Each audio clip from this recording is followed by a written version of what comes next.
Take a deep breath. Notice the way your shoulders drop just a fraction of an inch. Now, imagine you're standing in a room full of people who claim to love you. You're smiling. You're saying the right things. You are being the strong one, the funny one, or perhaps the invisible one. But inside, there's a cold, hollow distance. You're watching yourself perform from 1,000 miles away. You're waiting for the moment you can finally be alone so you can stop holding your face in that specific, exhausting shape. The thing that protected you once is now the thing quietly destroying you. This is the core paradox of the mask. When you were a child, being real was dangerous. Maybe your parents were fragile and your needs overwhelmed them. Maybe they were volatile and your silence was your shield. You learned that to be loved, or even just to be safe, you had to edit yourself. You became a masterpiece of adaptation. But here is the dark truth. A mask that stays on too long eventually becomes the face.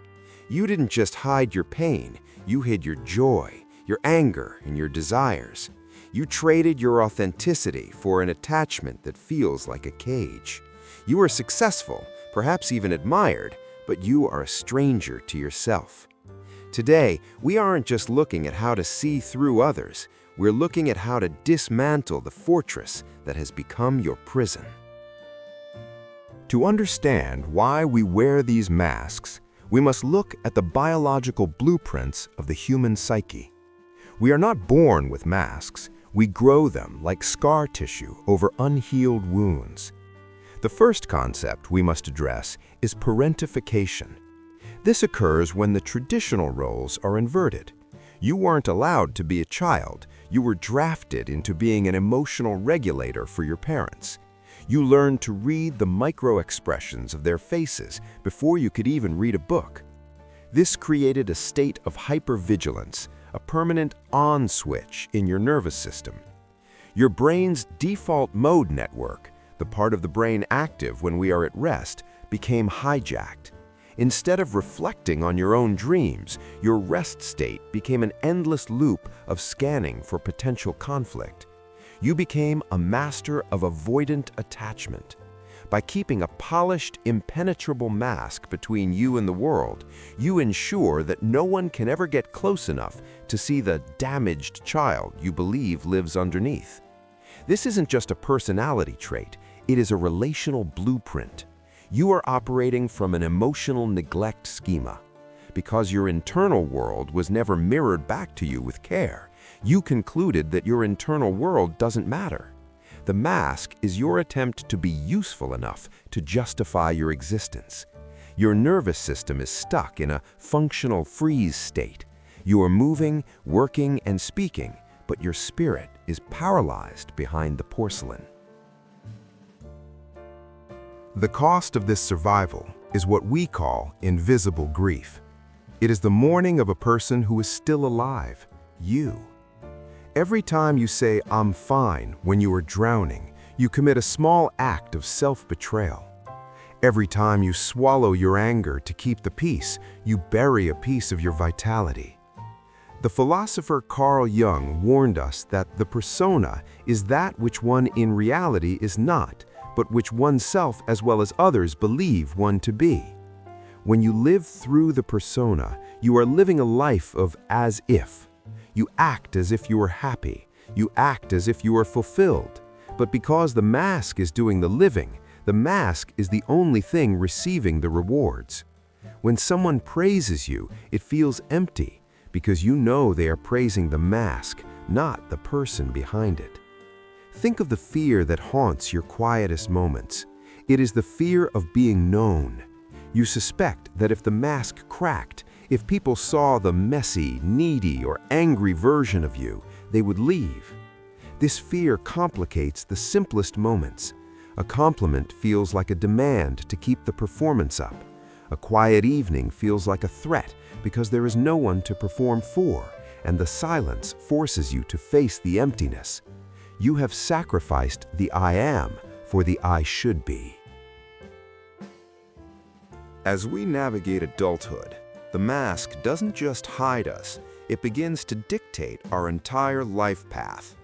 If you are living behind a survival mask, these 6 symptoms will feel like a biography of your private life. In relationships, you are the fixer, or the uncomplicated one. You attract partners who take but never give, because your mask signals that you have no needs. You feel lonely even while lying next to someone. In career, you are the hyper-competent employee who can't say no. You're heading for burnout because your self-worth is tied to your productivity. You fear that if you slow down, you will be found out as an imposter. In self-worth, you have no internal compass. You check the room to see how you should feel. You are a mirror, not a light. Boundaries. Your boundaries are either non-existent or made of iron.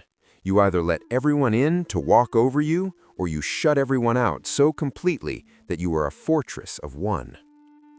Emotional regulation. You experience leaking. Because you suppress everything, your emotions come out sideways, as sudden irritability over small things, or as physical symptoms like chronic tension, headaches, or digestive issues. Internal identity. You feel like a ghost. You have hobbies you don't actually like and friends you don't actually resonate with, all because the mask thought they were the right choices. The process of unlearning is not about fixing these behaviors. They are not bugs in your system. They are features that saved your life. You must move from self-criticism to compassionate witnessing. Instead of saying, "Why am I so fake?" you begin to say, "I see the part of me that feels it needs to be fake to be safe. Thank you for protecting me, but I am safe now."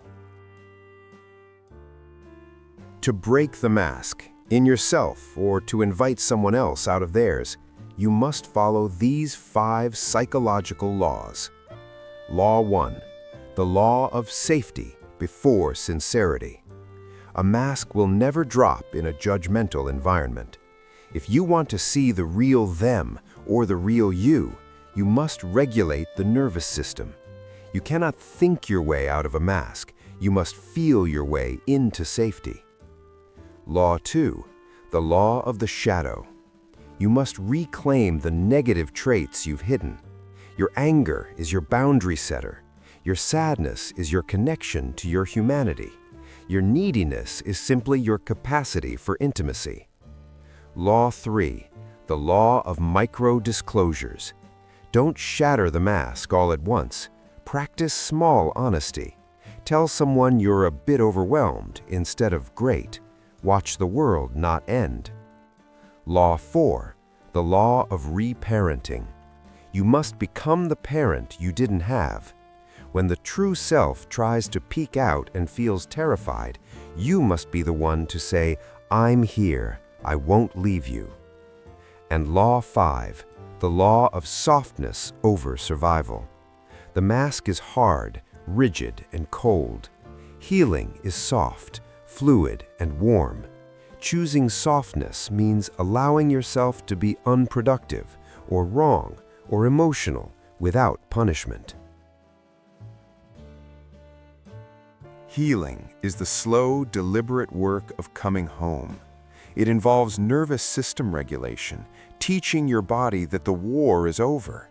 It involves shadow work, looking into the basement of your psyche and realizing that the monsters you hid there were actually just abandoned children. As the poet Rainier Maria Rilke wrote, "Perhaps all the dragons in our lives are princesses who are only waiting to see us act, just once, with beauty and courage. Perhaps everything that frightens us is, in its deepest essence, something helpless that wants our love." Your mask is that helpless thing. It was a suit of armor built by a child who is trying to survive a storm. But the sun is out now. You don't have to carry the weight of the steel anymore. You are allowed to be tired. You are allowed to be seen. You are allowed to exist without being useful. The goal of this journey is not to reach a state of perfect transparency where you never feel guarded again. The goal is to have the choice, to know that you are not the mask, but the soul behind it.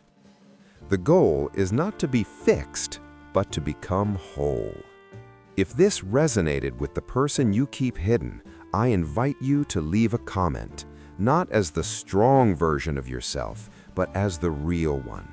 Share one small thing you've been hiding. Let this be the first crack in the mask. Subscribe to join this community of people who are learning to be real together. You spent your whole life being what they needed. It's time to find out who you are.